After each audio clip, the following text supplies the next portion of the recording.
All right, folks, welcome to this short presentation where I'm going to go over the test that we just had.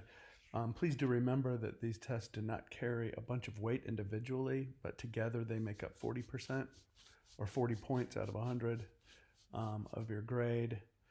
And so, they're each only 10 points. And so 10 times 4 tests would be, of course, the 40 points. But if you didn't do as well as you wanted to, I want to make this video to help address that. And so the first thing I'm going to do is talk about the problematic questions, right? So I've got a list over here of questions that people struggled with. I think these are the most commonly missed questions. So I want to make sure you understand on this side, these worksheets, kind of why I provided them and how, they can be used moving forward. So, and then I want to give like some advice to, some perspective about this material, which is probably the most technical and difficult material that we have to offer in the program that's on the management side for sure. And so anyway, so the first one, this was in terms of the study guide that I recommended you guys use these two sheets, and then any technical terminology that you run across in the presentations. Now at the end of the presentations or at the end of the PowerPoints, I usually have a slide that's just for vocabulary, and that's where you're going to find this kind of information. And so the idea that you can make money or making money from intellectual properties like songs, etc., is not called work for hire. It's referred to as exploitation. And so publication is just the act of making something public. It doesn't mean that there's the money making part attached to that. Oftentimes those two things coincide, but the best answer, and you got to read the directions here, choose the best answer for these. So exploitation is the term that's used for making money from publication. And licensing is the mode of publication that publishers use. Okay, copyrighted works. So this next one, copyrighted works published after the year blank are automatically renewed. The 1992 law was retroactive, and it went back to 1964 and got rid of the renewal requirement. So this is something that you see in on the duration worksheet here when we're talking about time. When you go down here and you see the 1964 through 1977, that's one of the subgroups of, what the 78 law did was we're going to divide everything in time between what's before 78 and after 78.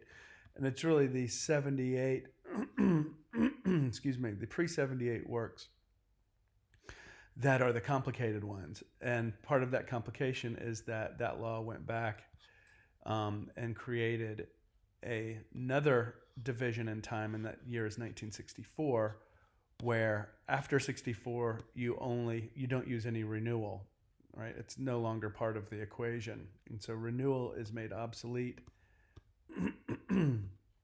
for all 64 and after works. You can see that renewal starts to come in the pre-64 time period. So this is one of the more difficult ones you'd have to follow. You'd have to really know your, how to calculate duration and those time periods as, and recognize the importance of 1964 as a date there because of what happens with renewal. And so these ones, of course, calculating the duration, this is more technical knowledge. And so these are, that's why I gave you the worksheet on that. And so you need to use the worksheet in order to, be able to solve these problems. And so if you have a work that's published in 58, but it's not renewed, Now we're dealing with a situation where it's only going to be, so we're under the 1909 law, which is E, which is 28 plus 28, but it's not renewed. So it's really just the 28 years. And so when you do the math of 1958 plus 28, you get to 1986. And then the question is, does it expire on the date, January 12th, or does it go through the end of the year? And of course, the answer is that it goes through the end of the year. Now, when you renew that work, it gets the full 95 years of protection because it is a 1950 through 1963 work, as you can see here. And so if it's renewed, if it's not renewed, you do the 28, which was the first question, or the one above, and then it's 95 if not. And so that takes us all the way out to the longer time frame, which is 2053. And so is it the day of the work being published, January 12th, 1953, or does it go through the end of the year? And of course, it goes through the end of the year. So I wanted to go over those because they were technical. The remainder of these, you would use your other worksheet to use, or I guess this next one, which of the following acts infringes or isolates infringing websites? And so you've got the Artist Theft Prevention Act, the Targeting Online Piracy Act, the Digital Performing Rights and Sound Recordings Act, and the No Electronic Theft Act, which these all show up, on the timeline worksheet. And so you can see that the all of these are here. Stop Targeting Online Piracy would be P, down here in 2011. And the reason I have these blanks here, right, is because you're supposed to use the blanks to the right to take notes on why those dates are important. And so as you go through those, that's this is helping you take the right kind of notes. So you should have something that looks like this after you fill that out. And that's what that act does. The Stop Online Piracy Act isolates infringing websites. And so that one would require that you've got this sheet filled out. And then we did not have an infringement worksheet. And so your knowledge of what constitutes or how infringement is handled is primarily based on technical terminology. And so you have to be able to apply that.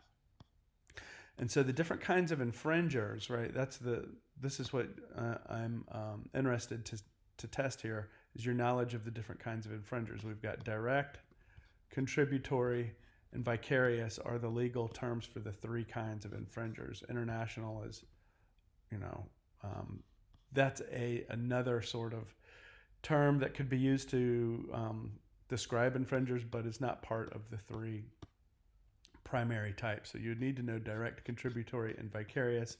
And the difference, of course, is that direct is the one who does the copying. Contributory aids and abets, right? So it contributes materials, it assists with the process, but it doesn't actually do the copying. And vicarious is anyone who benefits from the infringement, whether they are aware of the details of it or not. And so if you look at the situation that I've put out here is festival arrangers that don't have a license for songs to be performed right on the stage. And so live venues, festivals, they have to have permission from the performing rights societies, BMI, ASCAP, PRO, etc., different PROs, that is. And so in that case, it's the artists that would be the direct infringer, and it would be any sponsors that would benefit from the fact of the performances, but not even know whether or not they had a license or know that a license was necessary. But it's the festival arrangers that are bringing all of this together. They're providing the stage, the lights, the sound, the ticketing. So they're contributing to that. And so they would be a contributory infringer. What allows defendants in an infringement case to collect legal fees and enjoy prima facie evidence? Okay, so um, as we discussed at the beginning of copyright protection is something that subsists, right? It magically sort of arises as a form of personal property as soon as you do these steps, right? So you've got the original work, it's fully expressed, and it's in a fixed retrievable form. Um, and so why then would anybody get federal registration? And this is exactly it. So if you go through the process of getting federal registration, which is not which is a separate process that costs money, right? That's on top of the mere fact of qualifying for copyright protection. But if you go for registration, this is why people do it, to collect the legal fees and get the evidence. The copyright deposit is simply the best version of the work that accompanies the registration. So that is separate from, and just by depositing work for copyright doesn't mean that you'll be awarded federal registration. And work for hire is when you've got an employee who's preparing, intellectual property works, creative works in the scope of their employment. They're actually not considered the author or the owner.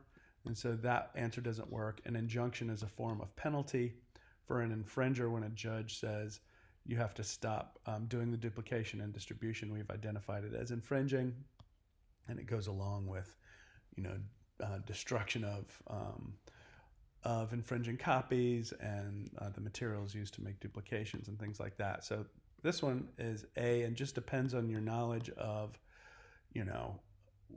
what you get as a copyright owner and why people go the extra step to get federal registration.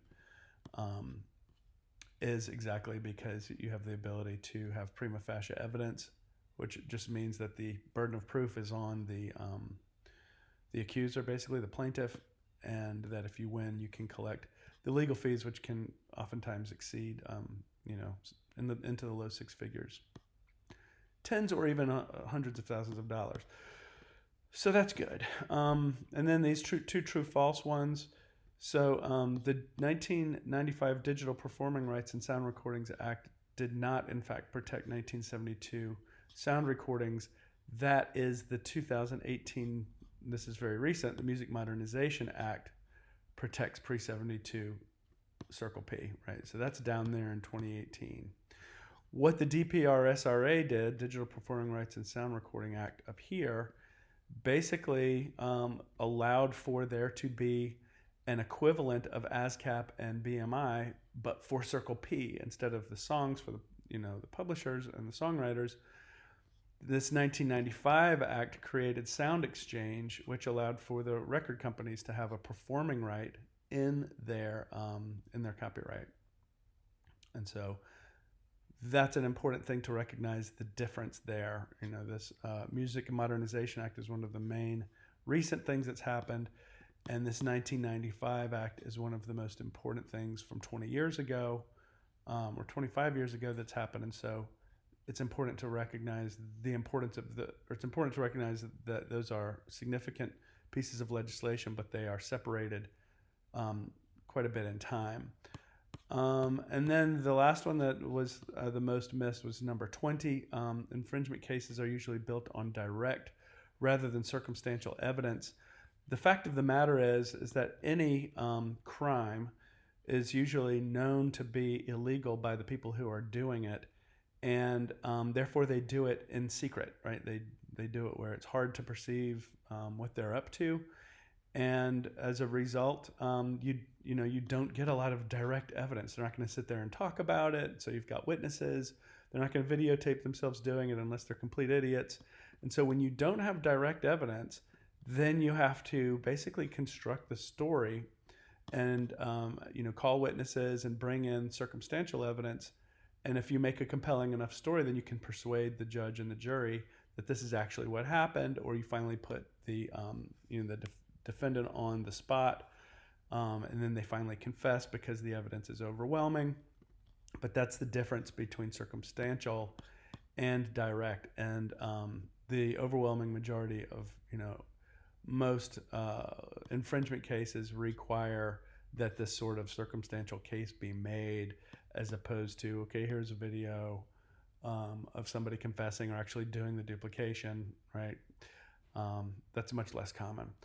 So in any case, those are your top most frequently missed questions from the test.